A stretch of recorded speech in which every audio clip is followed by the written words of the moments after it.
ജനാധിപത്യത്തിന്റെ ശ്രീകോവിലായ ഇന്ത്യൻ പാർലമെന്റിന് തൊട്ടടുത്ത് ജന്തർ മന്ദറിൽ നടക്കുന്ന ഒരു നിശബ്ദ ജനകീയ പ്രക്ഷോഭത്തിന് മുന്നിൽ മോദി സർക്കാരിന്റെ ധാർഷ്ട്യം ഒരിക്കൽ കൂടി തുറന്നുകാട്ടപ്പെടുകയാണ്.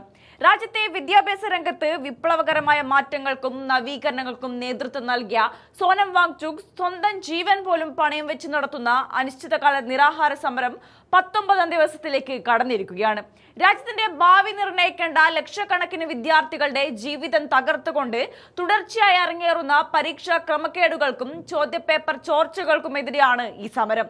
പരീക്ഷാ നടത്തിപ്പിലെ വൻ വീഴ്ചകളുടെയും ക്രമക്കേടുകളുടെയും ധാർമ്മിക ഉത്തരവാദിത്തം ഏറ്റെടുത്ത് കേന്ദ്ര വിദ്യാഭ്യാസ മന്ത്രി ധർമ്മേന്ദ്ര പ്രധാൻ എത്രയും വേഗം രാജിവെക്കണമെന്ന ഒരൊറ്റ ആവശ്യമാണ് വാങ്ചുകും ഈ സമരത്തിന് നേതൃത്വം നൽകുന്ന കോക്രോച്ച് ജനതാ പാർട്ടിയും ഒരേ സ്വരത്തിൽ മുന്നോട്ട് വെക്കുന്നത്.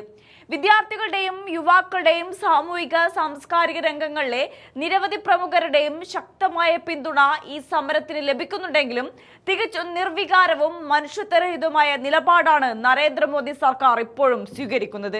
രാജ്യത്തിന്റെ വിദ്യാഭ്യാസ സുരക്ഷ ഉറപ്പാക്കണമെന്ന ആവശ്യവുമായി 18 ദിവസമായി പട്ടിണി കിടക്കുന്ന ഒരു പൗരനോട് സംസാരിക്കാനോ അദ്ദേഹത്തിന്റെ ആശങ്കകൾ കേൾക്കാനോ തയ്യാറാകാത്ത കേന്ദ്ര ഭരണകൂടത്തിന്റെ നിലപാട് അവരുടെ ജനാധിപത്യ വിരുദ്ധമായ മുഖമാണ് തുറന്നു കാട്ടുന്നത്.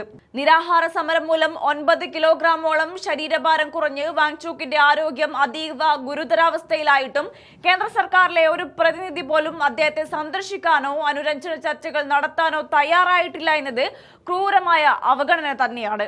അതേസമയം പ്രതിപക്ഷ കക്ഷികൾ ഒന്നടങ്കം ഈ സമരത്തിന് പൂർണ്ണ പിന്തുണയുമായി രംഗത്തെത്തിയിട്ടുണ്ട്. ജന്തർ മന്ദറിലെ സമരവേദിയിൽ ഇതിനകം തന്നെ രാഷ്ട്രീയ സാമൂഹിക മേഖലകളിൽ വൻ നിരയാണ് പിന്തുണയുമായി എത്തിയത്. മഹാരാഷ്ട്രയിൽ നിന്നുള്ള കോൺഗ്രസ് എം പി പ്രശാന്ത് യാദവ് പടോലെ ബുധനാഴ്ച സമരവേദി സന്ദർശിച്ചതും ശശി തരൂർ ഉൾപ്പെടെയുള്ള നിരവധി എംപിമാർ സമരത്തെ പിന്തുണച്ചതും പ്രതിപക്ഷത്തിന്റെ ശക്തമായ ഐക്യദാർഢ്യത്തെ കാണിക്കുന്നു. ലക്ഷക്കണക്കിന് വിദ്യാർത്ഥികളുടെ ഭാവിക്കായി പോരാടുന്ന വാങ്ചുകിനെ പോലെയുള്ളവരെ അവഗണിച്ചുകൊണ്ട് മോദി സർക്കാരിന് അധികകാലം മുന്നോട്ട് പോകാൻ കഴിയില്ല. വരും ദിവസങ്ങളിൽ പാർലമെന്റ് സമ്മേളനം ആരംഭിക്കാനിരിക്കെ പ്രതിപക്ഷം ഈ വിഷയം സഭയ്ക്കുള്ളിൽ ശക്തമായി ഉന്നയിക്കുമെന്ന് ഉറപ്പാണ്. ചോദ്യപേപ്പർ ചോർച്ചയിൽ ഉത്തരം പറയാനാവാതെ പതറുന്ന കേന്ദ്ര സർക്കാരിന് സ്വന്തം രാജ്യത്തെ ജനങ്ങളുടെ ജീവനേക്കാളും സുരക്ഷിതത്വത്തെക്കാളും വലുത് അധികാര കസേരയാണെന്ന വസ്തുതയാണ് ഈ സമരത്തെ അവഗണിക്കുന്നതിലൂടെ ഒരിക്കൽ കൂടി തെളിയുന്നത്. ജനാധിപത്യ വഴിയെ പോരാടുന്ന സോനം വാങ്ചുക്കിനോട് മോദി സർക്കാർ കാണിക്കുന്ന ഈ കൊടും ക്രൂരതയ്ക്ക് ജനങ്ങൾ തന്നെയാണ് വരും ദിവസങ്ങളിൽ മറുപടി നൽകേണ്ടത്.